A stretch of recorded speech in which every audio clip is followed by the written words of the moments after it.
Imagine que alguém chega até você e diz: Deus não existe. Você sente algo.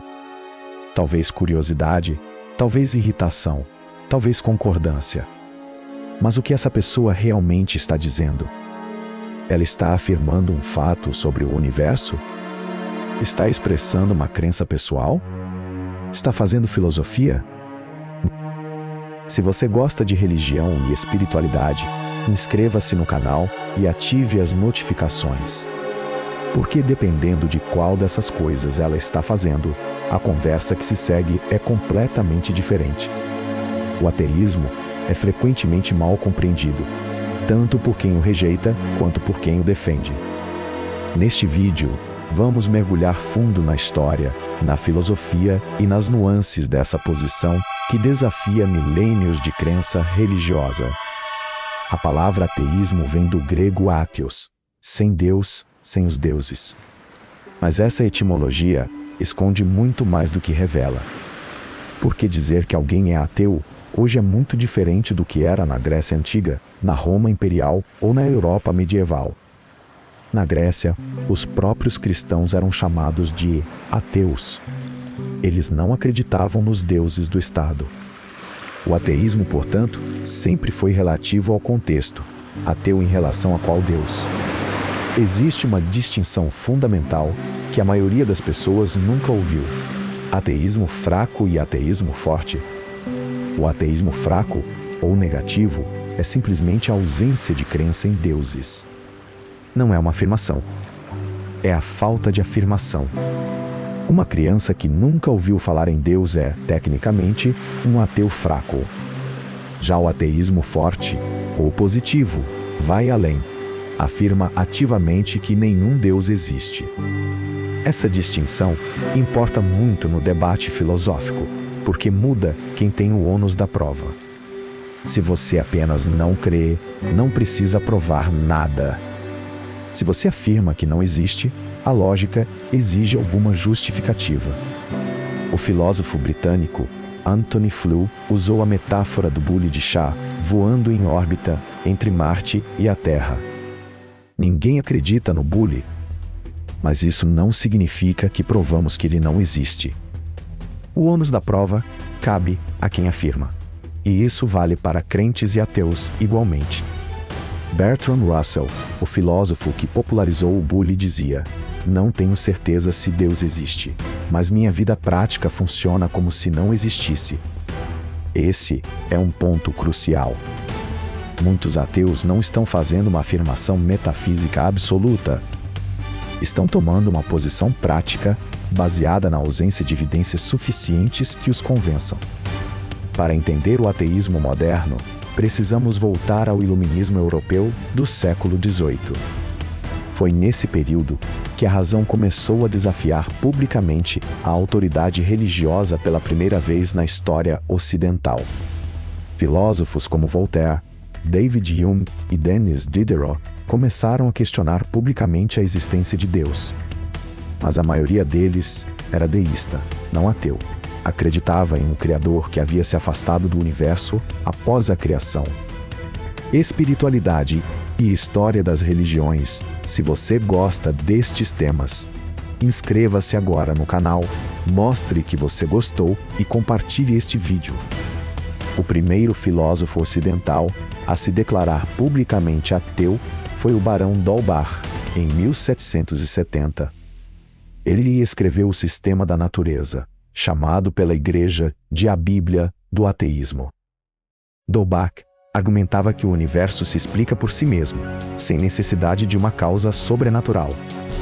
No século XIX, Ludwig Feuerbach deu um passo radical. Deus é uma projeção da humanidade. Os humanos teriam criado a imagem divina à sua própria semelhança, projetando para o céu seus atributos mais nobres. Então, veio Friedrich Nietzsche, com sua frase mais famosa e mais mal compreendida da história da filosofia: Deus está morto. Nietzsche não estava comemorando. Estava diagnosticando uma crise cultural profunda e irreversível. Para ele, A morte de Deus significava o colapso do sistema de valores ocidental. E isso era algo assustador, não libertador.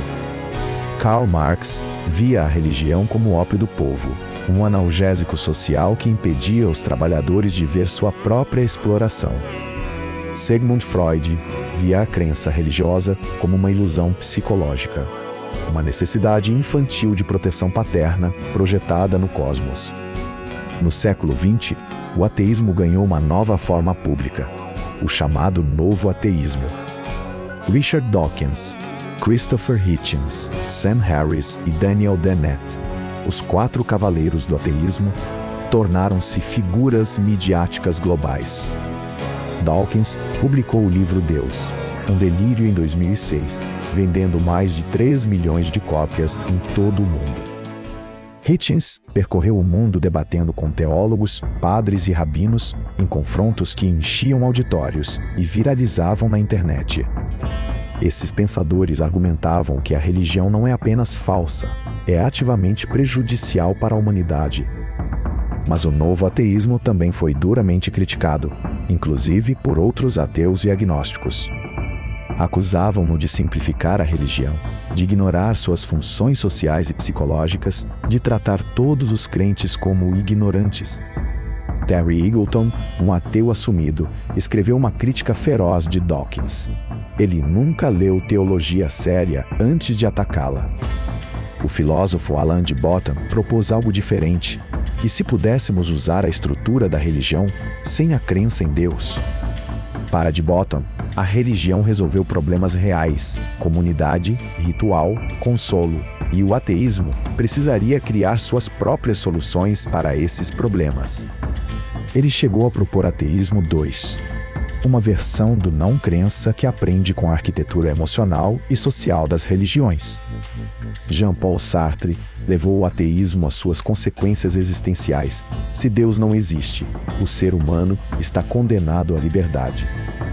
Não há natureza humana predefinida, não há propósito escrito no cosmos. Cada um precisa criar o próprio sentido do nada. O problema do mal é um dos argumentos mais antigos e poderosos contra a existência de um Deus benevolente. Se Deus é onipotente, onisciente e perfeitamente bom, por que existe sofrimento de inocentes? Filósofos como Alvin Plantinga responderam com a defesa do livre-arbítrio. O mal existe porque Deus deu aos humanos liberdade real de escolha.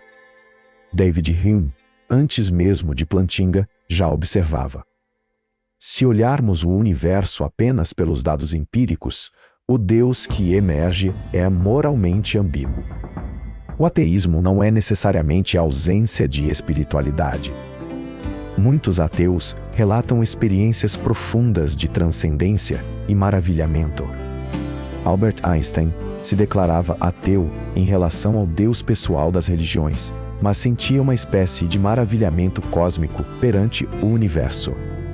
Esse sentimento, Einstein chamava de sentimento religioso cósmico, e dizia ser a fonte de toda a grande ciência e arte.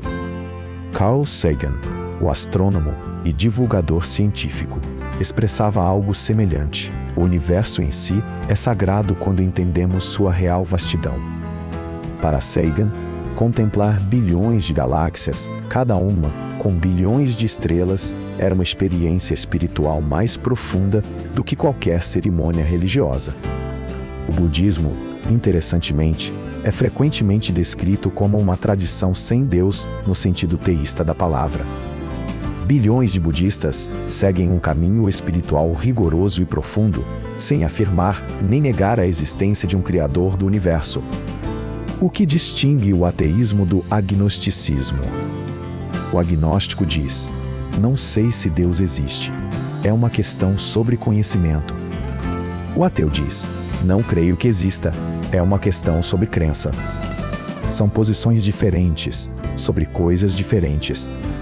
Você pode ser ateu agnóstico, não creio e reconheço que não posso saber.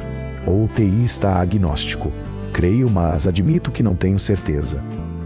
Há também ateus que se identificam com tradições culturais religiosas. O judeu, ateu. O budista, ateu. O católico cultural sem fé teísta. Esses casos mostram que a identidade religiosa vai muito além da crença. Ela é comunidade, história, ritual e pertencimento coletivo. O ateísmo não é uma religião, mas pode funcionar como uma visão de mundo, uma cosmologia sem Deus que ainda responde às grandes perguntas. A ciência, para muitos ateus, cumpre parte do papel que a religião cumpria: explicar a origem, estrutura e destino do universo. Mas a ciência não responde a tudo. Ela descreve o como, não o porquê. E é nessa lacuna que o debate continua vivo. Seja você crente, ateu ou agnóstico, uma coisa é certa: essas perguntas sobre a existência de Deus moldaram toda a civilização humana. E continuarão moldando, porque enquanto existir consciência, existirá a pergunta sobre o que existe além dela. Se você chegou até aqui, faça parte dessa jornada. Inscreva-se no canal, ative as notificações e deixe um comentário com a sua opinião sobre o tema de hoje. Antes de sair, vamos revisar o que aprendemos.